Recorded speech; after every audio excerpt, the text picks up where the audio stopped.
J'ai quelque chose à vous confier. Pour les mois à venir, je souhaite me lancer aux États-Unis et mon plus grand rêve actuellement, c'est de devenir milliardaire. Cette phrase n'est pas de moi, mais de Mohamed Alaoui, un entrepreneur et un créateur de contenu sur les réseaux sociaux que vous avez déjà pu voir sur la chaîne Jim Key ou sur la chaîne Mohamed Alaoui, où il a l'habitude de créer des vlogs sur son aventure entrepreneuriale. Et cette série de vidéos s'appelle d'ailleurs POV entrepreneur. Et lui, sur les réseaux sociaux, son objectif, c'est de documenter toute son aventure entrepreneuriale et la croissance de ses entreprises. Mais pourquoi montrer toutes les coulisses de son entreprise? Pour quels résultats et pour quel impact? Salut les gens d'internet, bienvenue dans Monétiser, notre émission qui nous questionne sur notre relation à l'argent avec un ou une créatrice de contenu. Salut Mohamed, merci d'avoir accepté mon invitation dans Monétiser. On va commencer par une petite question assez simple. Est-ce que tu peux commencer par te présenter? Moi, c'est Mohamed Alaoui, j'ai 27 ans, on m'appelle aussi Mo, c'est plus simple. Je suis entrepreneur et créateur de contenu. J'aime bien dire que je suis entrepreneur et créateur de contenu. Toutes les boîtes que je crée ont un lien à chaque fois avec du contenu. Que ce soit du média, du SaaS, peu importe, il y a toujours une brique contenu et même à titre perso, il y a du contenu. Donc tout tourne autour du contenu. Et c'est pour cette raison que tu es invité aujourd'hui dans Monétiser, parce que tu es sur les réseaux sociaux et tu proposes un contenu qui est un petit peu, on va dire, différent ou qui a une petite particularité. Aujourd'hui, je t'ai invité pour que tu nous précises un petit peu plus pourquoi les réseaux sociaux, c'est important pour toi. Mais peut-être qu'avant d'entrer dans les détails, tu peux peut-être préciser, détailler pour quel type d'entreprise tu travailles. J'ai créé une boîte qui s'appelle Kizoku, qui est une boîte avec laquelle on veut changer un peu l'industrie du fitness et de la santé. Et une des premières apps, des premiers produits qu'on a lancés, c'est une app qui s'appelle Gymkey, qui est un outil pour les coachs sportifs. La deuxième boîte, c'est Flomodia, donc qui est un média sur l'entrepreneuriat. Et Flomodia, on fait des émissions autour de l'entrepreneuriat et du business. On fait des événements, pareil, autour du business de la startup. Et on a aussi une agence avec laquelle on accompagne des gens à créer du contenu, des boîtes à créer du contenu. Donc c'est du contenu éducationnel, inspirationnel et divertissant qu'on propose à des boîtes B2B comme Bulldozer, comme Payfit et d'autres marques. Très clair, et on va commencer par des petites questions un petit peu plus précises sur ta création de contenu. Tu le sais, sur les réseaux sociaux, il y a des chiffres qu'on adore regarder, qu'on adore voir, et d'autres chiffres qu'on apprécie un petit peu moins. Et donc là, je te propose de revenir sur des chiffres liés à tes réseaux sociaux, et je vais te poser plein de petites questions. Et l'idée, c'est que tu nous donnes un peu de détails sur ces chiffres sur tes réseaux sociaux. Est-ce que tu es prêt? Ok, je suis prêt. Est-ce que tu peux donner le nombre de clients que t'ont ramené tes vidéos sur les réseaux sociaux? Aujourd'hui, on a 3000 coachs sur Gymkey. Je pense que, et même pas je pense, sur les stats, il y en a 63% qui viennent de YouTube. Voilà. Donc ça, c'est pour le Gymkey. Pour Flomodia, on ne vend pas de produit direct à l'audience, c'est plus du sponsoring. Donc je ne saurais pas le quantifier. Pour l'agence, pareil. Donc la seule chose que je peux quantifier, c'est Gymkey parce que je traque et j'essaie de demander aux coachs sportifs quand ils s'inscrivent sur la plateforme d'où ils viennent. Mais en dehors de ça, je n'ai aucune idée des nombres de clients que m'amène ma chaîne perso, que ce soit sur Flomodia ou que ce soit sur Gymkey. Côté Flomodia, est-ce que ça déclenche des sponsors? Sûrement parce qu'ils viennent de là. Donc est-ce qu'on peut dire 100%? Je ne sais pas. Mais en tout cas, le seul chiffre précis que j'ai, c'est autour du SaaS. Quelle est la vidéo où tu as enregistré le plus gros nombre de vues sur YouTube? C'est l'interview avec Chris Macari, qui est le réalisateur de Booba. Et l'interview, elle a fait 453 000 vues. C'est une interview qui dure 3h45 et elle a fait 450 000 vues sur YouTube. Quel est le montant du plus gros chèque que tu as signé grâce à l'une de tes vidéos sur YouTube? Le plus gros montant qu'on ait pris pour une seule vidéo YouTube, c'est, je vais pas dire de bêtises, 4 500 euros. Pour une vidéo qui était un sponsoring d'une interview vrai de vrai. Une vidéo chez toi qui flop, c'est une vidéo à combien de vues? Une vidéo qui flop, en fait, la question elle est compliquée, mais est-ce que, parce que tu vois, si je sors un vlog sur ma chaîne YouTube et qui fait 100 vues, j'ai un peu le seum. Si je sors une vidéo face cam sur le compte de Gymkey et que la vidéo fait 100 vues, mais qu'elle m'a ramené 4-5 coachs, je suis tout sourire. Si on sort une interview vrai de vrai et qu'elle fait moins de 1000 vues, bah, je suis déçu. En fait, ça dépend de quelle chaîne, mais ce serait ouais, 100 vues pour la partie vlog, 1000 vues pour la partie vrai de vrai. Et pour terminer, quel est le chiffre d'affaires qui te fait rêver avec l'une de tes entreprises? Bah, moi, l'objectif, j'en parlais dans les vlogs et j'en parle sur LinkedIn, c'est d'atteindre le 10 milliards de valo. Donc l'objectif, si tu veux faire 10 milliards de valo, il faut au moins aller chercher les 500 millions de revenus annuels récurrents. Donc ça, c'est le chiffre que je vais chercher. Et vu que toute ma stratégie repose sur du contenu, bah, c'est le chiffre que je dis que je peux aller chercher avec le contenu. Mohamed Alaoui vous l'a dit, il a signé une collaboration à 4 500 €.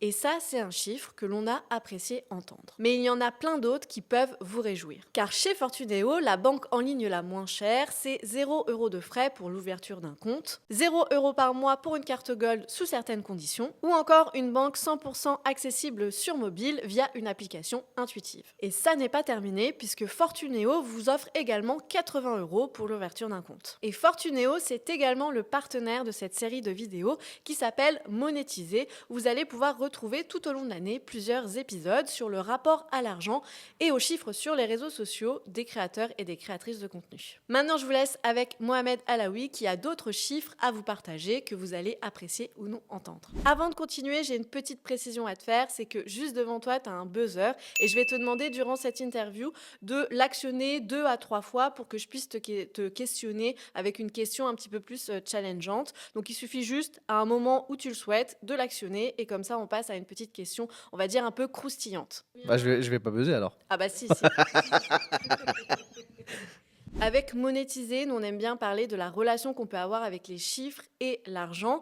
Et pour commencer, j'ai une première question à te poser, c'est est-ce que tu t'es rendu compte que dans la majorité de tes contenus, il y avait toujours un chiffre qui était partagé? Chiffre financier, non, mais par contre, chiffre stat, nombre de fois où je rafraîchis le Tube Studio, c'est indécent. Quand je partage du contenu, généralement, je partage les chiffres en lien avec le business, très rarement les chiffres en lien avec de la vue, parce qu'en fait, tu vois, je prends l'exemple de la chaîne perso. En fait, je sais que j'ai déjà monté plusieurs chaînes YouTube, et je sais que pour monter une chaîne YouTube à un minimum de niveau de vue, bah, ça met du temps, beaucoup de temps. Donc en fait, ce que je fais, c'est que je regarde pas trop les stats de vue, enfin je me laisse pas abattre par les stats de vue et je publie et je me dis que vas-y, tu lèveras la tête dans 3 4 ans et tu seras content d'avoir lancé ça quand tu l'as fait, parce qu'aujourd'hui ça te fait plusieurs dizaines de milliers de vues, alors qu'à l'époque, regarde, sur tes vlogs, elle faisait 1000 vues.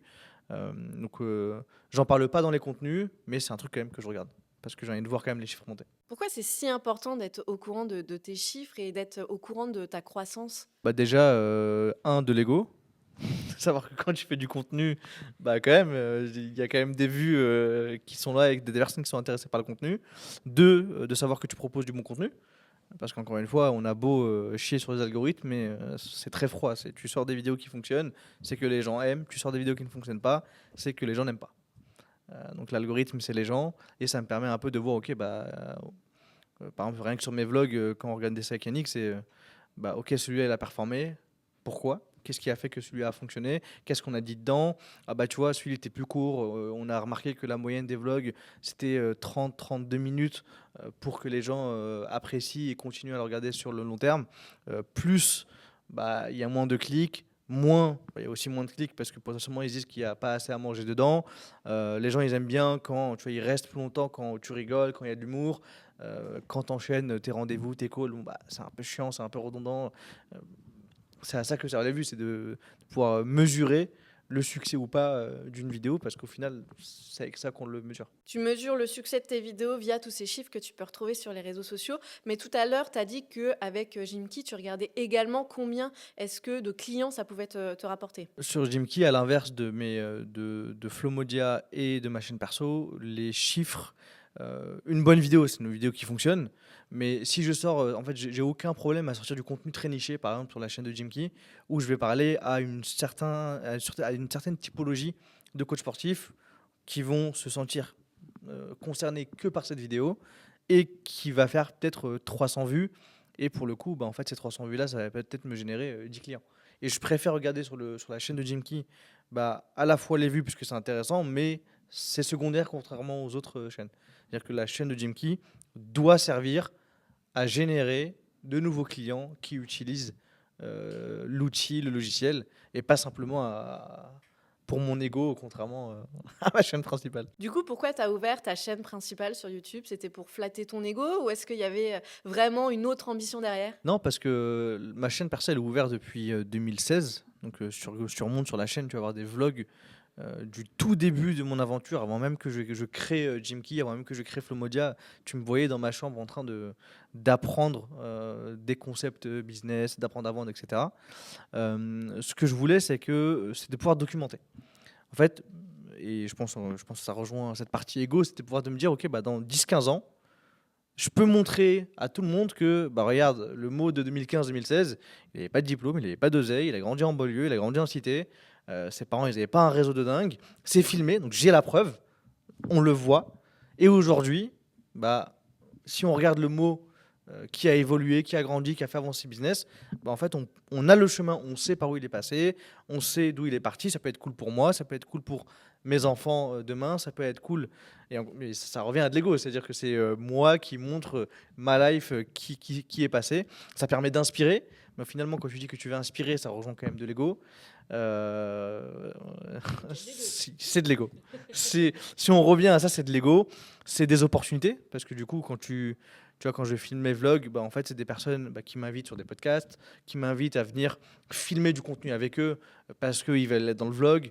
En fait, ça crée aussi le contenu, ça crée une tonne d'opportunités. Donc, il y a de l'ego, il y a de l'opportunisme. Mais ce qui est étrange, c'est que sur la chaîne principale, il y a pas de vision oseille. En fait, il n'y a pas de vision monétaire derrière. Il y a pas de. Je vends pas de formation, je vends pas de better call. C'est juste pouvoir créer du contenu, partager le parcours, montrer que je peux partir d'un point zéro et atteindre le point que je vais atteindre. Et surtout, ce qui est cool avec le contenu en chaîne perso, c'est que ce que j'aime bien, c'est que ça permet d'avoir une touche créativité qu'on n'a pas sur le business. Sur ta chaîne perso, tu as choisi de faire des vlogs. Pourquoi est-ce que tu t'es lancé dans ce format-là? J'ai choisi les vlogs parce que je commençais à être frustré de plus sortir de contenu, parce que j'avais commencé en 2015-2016, mais avec mes projets, ça m'a pris trop de temps. Donc j'ai commencé à refaire des contenus face cam, parce que ça me faisait chier de faire du contenu face cam. Tout le monde fait des contenus face cam, tout le monde veut t'apprendre quelque chose. Et je voulais pas être le énième entrepreneur qui te partage ses 12 méthodes de productivité pour réussir et faire 1 million. Ça me gavait. Du coup, ce que j'ai fait, c'est que avant de revenir sur YouTube, j'ai fait du Twitch. Donc j'ai lancé une chaîne Twitch pour me dire, bah, de toute façon, j'ai pas, je me vois pas et je me sens pas concerné par les contenus qui sont proposés sur YouTube aujourd'hui. Donc je vais faire du Twitch parce que je trouve ça cool d'avoir un entrepreneur qui vient et qui fait du Twitch et qui te parle business pendant qu'il explose des têtes sur Valorant. Je trouvais ça trop stylé. Et ensuite, je suis tombé sur Yannick, qui est juste là et qui filme là-bas, à un événement qu'on a organisé pour Webflow. Il était en train de vloguer quelqu'un. Et quand il vloguait la personne, j'ai commencé à discuter avec lui. Et je me demandais, ok, c'est quoi un peu tes refs? Il m'a dit D-Rock. Et D-Rock, il faut savoir qu'il n'y a que les butés de vlog et les gens qui sont dans le vlogging qui connaissent, c'est celui qui a fait les vlogs pour Gary Vee. Et du coup, je lui ai dit, on va bosser ensemble. Il m'a dit, ouais, non, moi, tu sais, je suis entrepreneur, bosser pour quelqu'un, je sais pas trop. Au final, il est quand même venu bosser avec moi. Maintenant, il est retourné. Je n'ai pas réussi à le garder trop longtemps parce il a repris ses ailes. Il est parti de son côté. Mais on a pu tourner des vlogs. Et en fait, les vlogs, c'est l'un des formats les plus simples pour un entrepreneur. Parce qu'au final, Yannick qui prend la caméra, je continue ma vie, il filme, il monte, on review, on publie. Il n'y a vraiment rien d'autre. Il n'y a pas d'action de ma part pour bosser sur le vlog. C'est ok, voilà ce que je veux diffuser, voilà ce que je veux pas diffuser. On se met d'accord. Ok, on a mis un peu de temps à bosser sur les premiers épisodes pour trouver l'ADA, comprendre un peu ce qu'on faisait. Et maintenant, c'est bah tiens, Yannick, filme. Voilà. Et il n'y a pas d'effort de ma part supplémentaire, ni pour écrire des vidéos, ni pour aller les monter moi-même.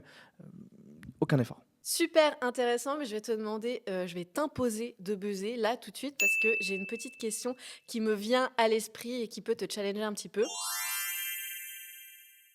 Est-ce que dans l'un des vlogs que tu as déjà publié, il y a un passage que tu as supprimé parce que tu n'étais pas à l'aise ou parce que tu t'es dit non, ce passage-là, il faut pas que je le partage? Ouais, il y avait les premiers vlogs qu'on avait filmés. Je les avais filmés avec une canette de Monster qui était une canette de Monster verte, rose. Quelle couleur? Verte. T'avais l'impression que je buvais de la bière à 15 heures. Tu vois, mais c'est vraiment.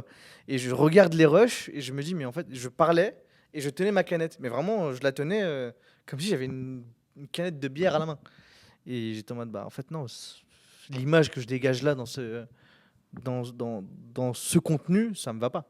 Ça me va pas. Et d'ailleurs, on peut voir que dans les vlogs 1, 2, j'avais un style vestimentaire qui n'est plus du tout le même dans le 3, 4, 5, 6. Parce que tu as pensé à changer de tenue. En me voyant, j'ai eu une réflexion de moi à ce moment-là, parce qu'en fait, on se voit pas, on vit notre life et on oublie absolument à quoi on ressemble.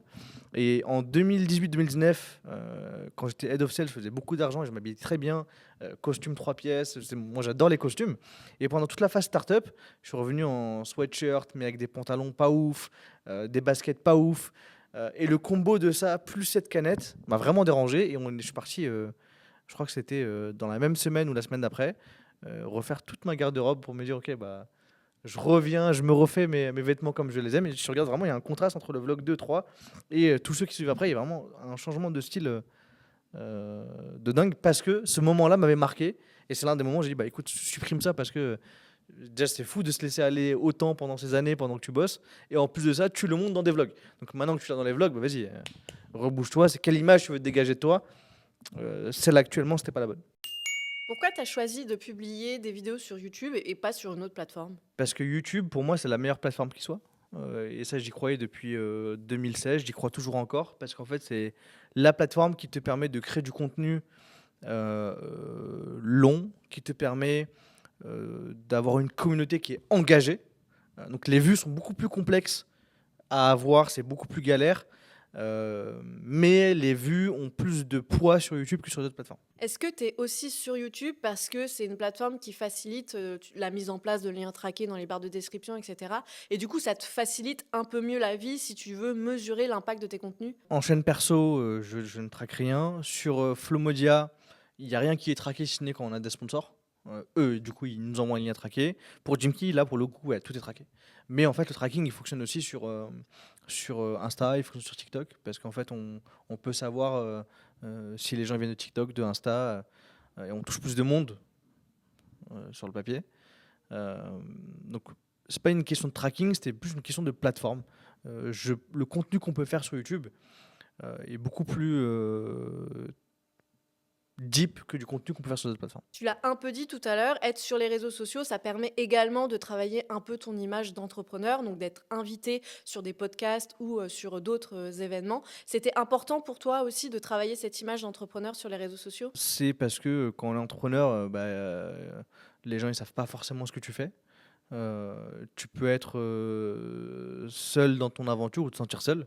Créer du contenu, ça permet de montrer ce que tu fais à d'autres gens. Ça te permet aussi, surtout, d'attirer des talents. Et ça, je l'ai vu depuis que j'ai mon vlog. On a mis des offres d'emploi sur Jimky pour recruter des techs. Et dans la partie entretien, quand ils sont partis regarder un peu mon profil, quand ils sont partis regarder le profil de la boîte, bah, ils sont partis regarder mes vlogs, ils se sont dit, bah, moi, j'aimerais bien travailler avec un entrepreneur comme ça, qu'on a les mêmes refs de même débiles, on a les mêmes refs d'animés. J'ai vu que tu regardais tes animés, que tu avais plein de refs d'animés, que tu adores le contenu.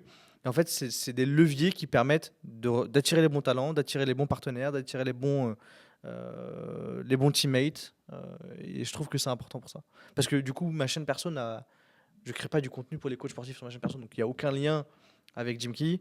Je crée pas du contenu où je vends de la formation, par exemple. Donc Flomodia n'en bénéficie pas trop non plus. Même si j'ai des entrepreneurs qui viennent et que je peux rediriger.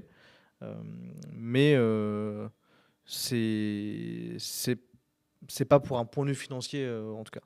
Je vais rester sur tes contenus perso. Qu'est-ce que ça te procure comme sensation quand tu vois que tes vidéos, elles sont regardées, elles sont commentées, elles sont likées, elles sont partagées, etc. Quand tu sors un vlog et qui fonctionne, selon le terme, parce qu'on a 1000 abonnés, on fait en moyenne 1000 vues par vlog, donc c'est cool.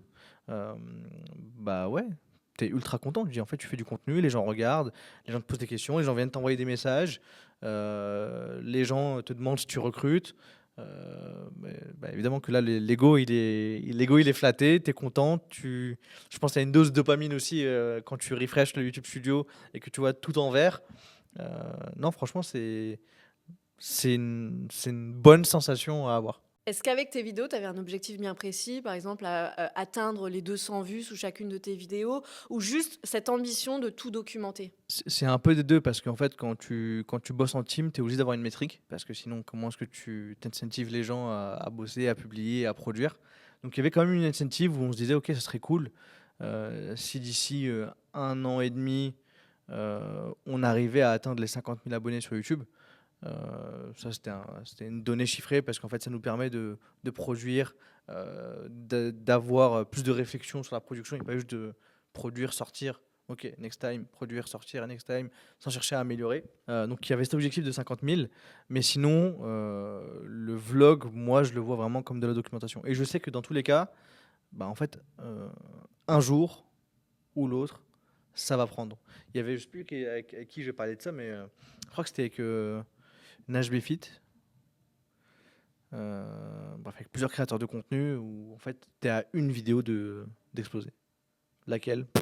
Mais tu es à une vidéo d'exploser, c'est peut-être pas celle-ci, la prochaine, celle d'après, la 10e, la 50e, la 106e. En fait, tu sais pas quand est-ce que tout va prendre et le fait d'avoir créé du contenu en amont, bah, en fait, ça va ramener les gens dans ton univers, comprendre ce que tu fais. Tu vois, par exemple, on avait reçu Pierre Cross sur Vrai de Vrai et il avait accepté de venir sur l'émission alors qu'on n'avait pas sorti d'épisode.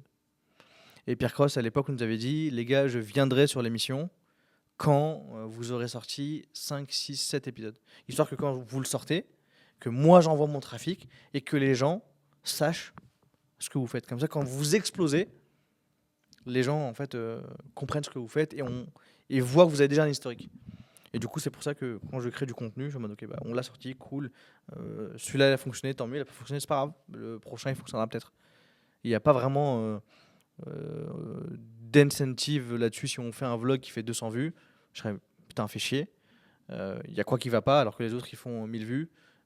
Comment est-ce qu'on peut améliorer? On regarde le watch time, on regarde ce qu'il y avait dans le vlog et dans les prochains, bon, on filtre sur ce qui a plu, ce qui a pas plu. Et je me souviens d'un vlog où j'avais passé beaucoup de temps dans une room à faire que des appels à chaque fois.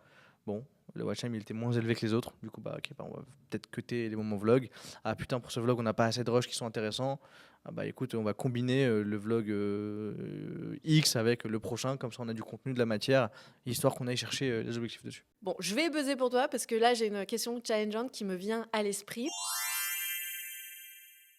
Tu parles de tes contenus, de tes échanges. Est-ce que tu saurais me dire si un jour il y a eu un commentaire qui t'a marqué ou qui t'a déplu, enfin qui t'est resté à l'esprit? Bah, j'ai jamais eu de commentaires négatifs. Si, sur vrai de vrai. Si, ok, sur vrai de vrai. Sur vrai de vrai, j'avais eu un. J'en ai eu même plusieurs. De commentaires sur ma façon d'interviewer. Ça plaisait pas à certains.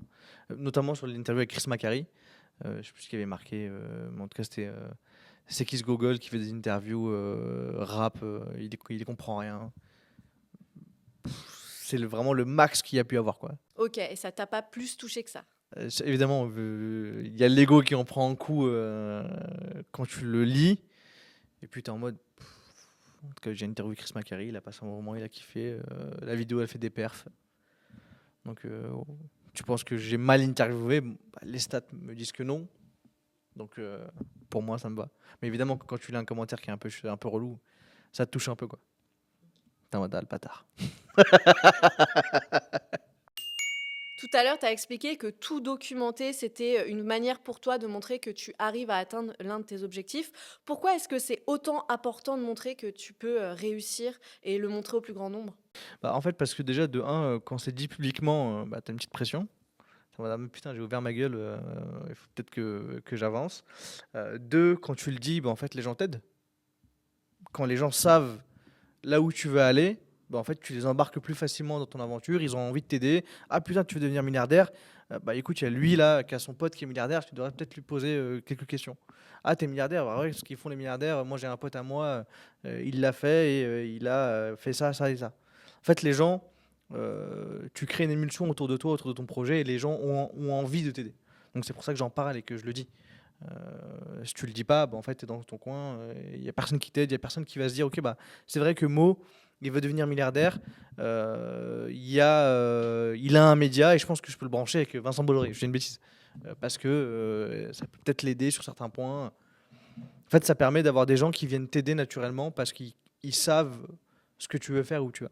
Tu veux vraiment devenir milliardaire? Ouais, 10 milliards l'objectif. Et je m'étais fait des chèques, c'était à l'époque euh, comment on appelle ça? Développement personnel aux US. J'ai regardé une vidéo, ok, vas-y, fais-toi un chèque avec l'objectif que tu vas atteindre. Et au début, j'avais mis 100 millions. Et après, j'ai mis 10 milliards. Pourquoi ce chiffre? 10 milliards, parce qu'en fait, c'est déjà de un, je me suis juré de ne plus jamais manquer de quoi que ce soit, ni pour moi, ni pour ma famille, ni pour mes proches, et de pouvoir tout me permettre, même si ça me sert à rien. Si demain je veux acheter, encore une fois, ça c'est un truc très matérialiste comme exemple, mais c'est juste une bise, mais si je veux acheter un yacht, même s'il me sert à rien, que je puisse le faire, que je le fasse, c'est une chose, mais que j'ai la possibilité de le faire sans qu'on me dise, et sans que je me dise, je peux pas, c'est l'une des raisons de me dire, ok, bah, t'as qu'une vie. Si tu as la possibilité de la vivre en ayant la possibilité de tout acheter en termes de matériel, c'est quand même sympa. Ensuite, il y a l'impact, et ça revient de l'ego. C'est ok, c'est quoi un peu la trace que tu laisses? Si toi tu pèses 10 milliards, c'est-à-dire que tu as créé un business qui a impacté combien de centaines, de milliers, de centaines de millions de personnes pour que tu puisses être valorisé 10 milliards, parce que du coup, t'es pas milliardaire sans avoir un impact sur ce que tu as mis en place. Ensuite, encore une fois, ça revient à il y a des choses que je veux faire, des choses associatives, mais la problématique, c'est que si tu n'as pas d'oseille, tu fais rien. Donc autant s'aider soi-même en premier, récupérer un maximum de sous, et une fois que tu as des sous, bah, c'est comment ensuite tu peux les distribuer, les utiliser dans la bonne façon et selon tes termes. Et encore une fois, quand j'en parle, les gens sont ah, t'oses le dire, bah, en fait ça rapporte deux choses, la liberté et le pouvoir. Et aujourd'hui dans ce monde, il y a deux choses qui valent, l'oseille, et l'oseille ce qu'elle apporte, c'est quoi? C'est le pouvoir. C'est de pouvoir se dire ok, je veux faire ce que je veux, et je fais ce que je veux, et j'ai le pouvoir d'influence, de pouvoir mettre mes idées en place et les faire fonctionner. Ce qu'on voit très bien avec Elon Musk maintenant, hein. Il a des idées, il les met en place, qu'elles soient bonnes ou pas, c'est à chacun de juger, mais il les met en place et il les fait avancer. Et je pense que si tu veux, et il y a de l'ego, hein, c'est de dire ok, peut-être que ce que je pense c'est la bonne chose, bah, pour pouvoir les mettre en place et les essayer, bah, en fait il te faut ces deux choses-là. Et toutes ces questions, toute cette réflexion m'amène à une grande dernière question qu'on pose souvent dans Monétiser, enfin pas souvent, qu'on pose à chaque épisode de Monétiser. Est-ce que tu pourrais me donner plus de précisions sur ton rapport à l'argent? C'est quoi ton rapport à l'argent aujourd'hui? Pas grand-chose, parce qu'en fait pour moi c'est un outil, c'est un levier. Donc ce qui est cool, j'ai des sous, bah, en fait je peux aller au resto quand je veux. Je suis un geek, donc si je veux m'acheter des trucs tech, bon, ça me pose pas de problème. Euh, mais tu vois, je dis que je veux être milliardaire, mais sur mon lifestyle actuel, je fais rien de fifou.